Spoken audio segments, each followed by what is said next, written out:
नमस्कार प्रिय दर्शकों, स्वागत है आपका हमारे YouTube चैनल। हे पापी, तुम्हारा समय पूरा हुआ। चलो, अब तुझे तेरे कर्मों का दंड मिलेगा। दोस्तों, आज हम आपको बताएंगे गरुड़ पुराण में वर्णित उन भयंकर नरकों के बारे में और उनमें मिलने वाली भयानक सजाओं के बारे में, जिसे सुनकर आपकी भी रूह कांप जाएगी। दोस्तों, आंखें बंद करके उस क्षण की कल्पना कीजिए जब जीवन का अंतिम श्वास छूटता है और यमदूत हमारी सूक्ष्म देह को ले चलते हैं। एक अजीब सी थरथराहट है, घबराहट है, परंतु शरीर तो पीछे छूट चुका। अब तो बस कर्मों की गठरी कंधों पर लटक रही है। यमदूत हमें उस भयंकर मार्ग पर घसीटते हुए वैतरणी नदी के तट तक लाते हैं। एक लाल छट, दुर्गंध भरी नदी जिसमें गोबर, रक्त, मलमूत्र सब कुछ बह रहा है। जिनके पुण्य थोड़े बहुत होते हैं उन्हें गाय की पूंछ थमा दी जाती है। लेकिन इससे पहले दोस्तों, अगर आपने हमारे चैनल को सब्सक्राइब नहीं किया है तो इसे सब्सक्राइब कर लीजिए ताकि आप और भी जानकारी वाले वीडियो देख सके। उन्हें गाय की पूंछ थमा दी जाती है। बाकी आत्माएं उसी सड़ांध में डूबते उतर आते कांपती हुई पार जाती हैं। यह पहली सीख है। जीवन भर हमने जिस पवित्र गौवंश का सम्मान किया या अपमान, वही यहाँ हमारी नाव बनता है या हमारा बोझ। नदी पार करते ही दूर दूर तक फैला अंधेरा दिखाई देता है। ऐसा अंधेरा जो आंखों को ही नहीं, आत्मा को भी निगल जाए। वहीं सामने यमराज का दरबार है, जहां चित्रगुप्त हमारी समूची जीवनी पढ़कर निर्णय सुनाते हैं। कौन सा पाप हमें किस नरक की ओर ले जाएगा। तभी एक विशाल काला द्वार खुलेगा और नरक यात्रा शुरू होगी। गरुड़ पुराण 18 प्रमुख नरकों का वर्णन करता है। आइए, मैं आपको क्रमवार उन सब लोकों में लिए चलता हूं ताकि समझ सकें कि हर छोटे से छोटे अधर्म का हिसाब कितना बड़ा हो सकता है। सबसे पहले है तामिस्त्र। यह अंधकार का सागर है, इतना घना कि हाथ सामने करो तो दिखे नहीं। पति पत्नी, भाई भाई, मित्र, जिसने भी छल से किसी का धन या इज्जत छीना, वे यहाँ गिराए जाते हैं। लोहे की मोटी जंजीरें पापी को बांधती हैं। यमदूत उसे धकेल धकेल कर कठोर दीवारों से टकराते हैं। अंधेरे में दिशाहीन घिसटना, भीतर ही भीतर घुटन और मन में अंकुरित पछतावे की आग, यही इस नरक का सतत भोजन है। इस अंधियारे का भी एक गहनतम भाग है अंधता मिश्र। जो लोग परिवार या आश्रितों को भोजन, प्रेम, सुरक्षा से वंचित रखते हैं, उन्हें यहाँ भेजा जाता है। उनकी आंखों में गर्म कोलतार जैसा काला पदार्थ उड़ेल दिया जाता है ताकि वे उस अंधकार को भोगें जो उन्होंने अपनों पर थोपा था। हर क्षण वे रोशनी के लिए छटपटाते हैं, पर प्रकाश का एक कण भी नसीब नहीं होता। अगला है रौरव। ये नरक मानो सतत चीख पुकार का महासागर हो। यहाँ नरकीय जीव, तीक्ष्ण नाखून, चमकदार आंखें और लोहे के दांतों वाले, पापियों को नोच नोच कर खाते हैं। किसी दयनीय कीर्तन संगीत की जगह सिर्फ दर्द का राग छिड़ा रहता है। जीवन में जिन्होंने निर्दोषों पर हिंसा की, जीवों को सताया, वे यहाँ हाहाकार करते हैं। रौरव से भी तीव्र है महारौरव।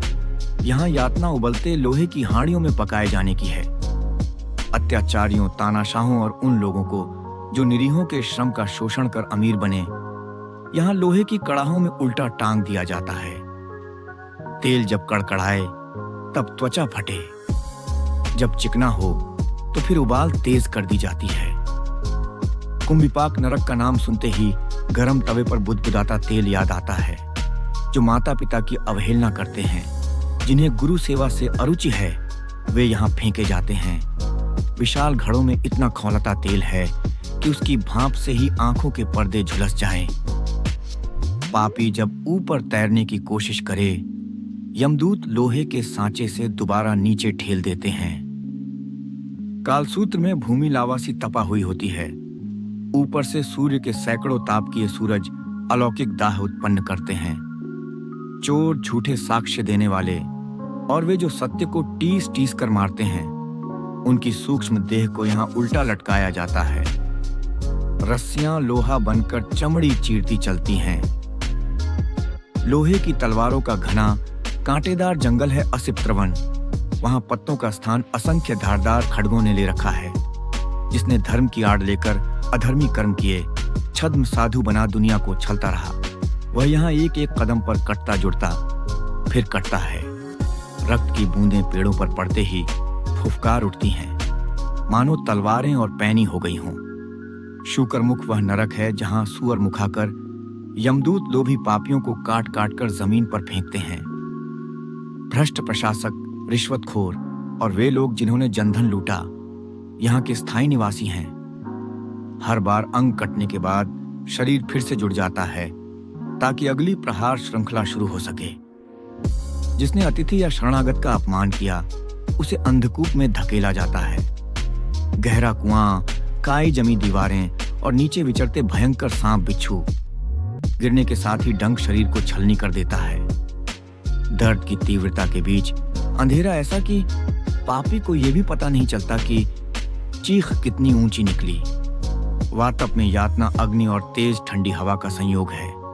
पहले अंगारों पर झोंकना, फिर हिमानिल तूफान में उछालना। जिनकी वाणी ने दूसरों को अग्निताप दिया, क्रोध, अपशब्द, कटाक्ष, वे लोग यहाँ उसी जिह्वा दोष का फल चखते हैं। विरुद्ध अनुभव कराने वाला नरक है हिमशीत। वहां असहनीय शीत लहर उठती रहती है, जैसे हाड़ में चुभे। पत्थर दिल लोग जिनमें दया का ताप न था यहाँ ठिठुरते हैं। बर्फीले पानी में डुबकी लगती है तो लगता है मानो अस्थियां टूट टूट कर गिर रही हों। ऊर्ध्वभाग में पापी को सिर के बल उल्टा लटकाकर आरियों से चीरते हैं। जिसने गुरु या देवालय का अपमान किया उसका दंभ यहाँ आरियों के दांत गिनते गिनते गलता है। रक्त की धार ऊपर की ओर बहने लगती है, मानो अभिमान सिर पर चढ़ा हुआ ही बह रहा हो। धूम्र उन लोगों की मंजिल है जिन्होंने जग को नशे, जहर, प्रदूषण से ग्रस्त किया। यहाँ सड़ी चर्बी सा धुआं हर छिद्र में घुसता है। सांसों का हकलाना, आंखों में धुंधलापन और छाती फटने सा दाह, यह अंतहीन क्रम है। आलय में लोहे की जालियां हैं जिन पर जलती लपटें चौतरफा उठती हैं। जिन्होंने स्त्रियों का अपमान किया उन्हें भोग वस्तु समझा, विवाह की शपथ तोड़ी, वे यहाँ अपनी ही कामाग्नि से भस्म होते हैं। हर चिंगारी का झटका स्मरण कराता है कि वासना की आग पर संयम ही पानी है। पृष्ठ नरक में विशाल पाषाणीय चट्टानें पीठ पर गिराई जाती हैं। मजदूरों का हक मारने वालों, गरीबों को दबा कुचला रखने वालों का अहंकार यहाँ चट्टानों के नीचे कराहता है। दबाव इतना कि स्वयं अस्थि मज्जा पिघलने लगती है पर प्राण तुरंत नहीं निकलते। जब अफवाह का विष समाज में फैलाया जाता है तो उसका फल संधंश नरक है। यहाँ गर्म लोहे के सांड शरीर में दाग जख्म बनाते हैं। जिह्वा मेंढक की तरह बार बार निकली अफवाह को प्रतीक बनाकर यमदूत उसी जिह्वा को दहकते कांटे से छेदते हैं ताकि पता चले शब्दों की मार तलवार से तीक्ष्ण क्यों होती है। तपन और महात्पन, इन दोनों नरकों में अग्नि का ताप चरम सीमा पर है। जिन्होंने तपस्वियों को, सत्य साधकों को सताया या धर्म के प्रचार पर प्रहार किया, वे यहाँ आग ही आग में लिपटे रहेंगे। त्वचा गलती है, नसें फटती हैं, किंतु मृत्यु नहीं आती। यातना का विस्तार ही यहाँ का समय है।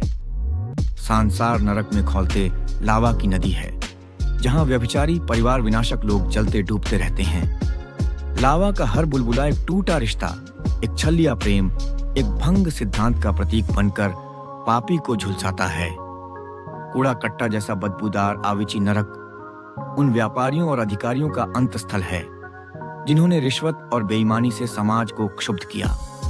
लोहे के हंटर पड़ते हैं, चमड़ी उधड़ती है, फिर भी शरीर दोबारा जुड़ जाता है ताकि दंड रुक न जाए। कृमिभोज नाम ही बता देता है। यहाँ शरीर कीड़ों का आतिथ्य ग्रहण करता है। मित्रता का मुखौटा पहनकर पीठ पीछे वार करने वाले विश्वासघातियों के लिए यही नियति तय है। कीड़े आस्तीन से रेंगते रेंगते आत्मा तक पहुंचते हैं और पापी को न तो नींद मिलती है न होश।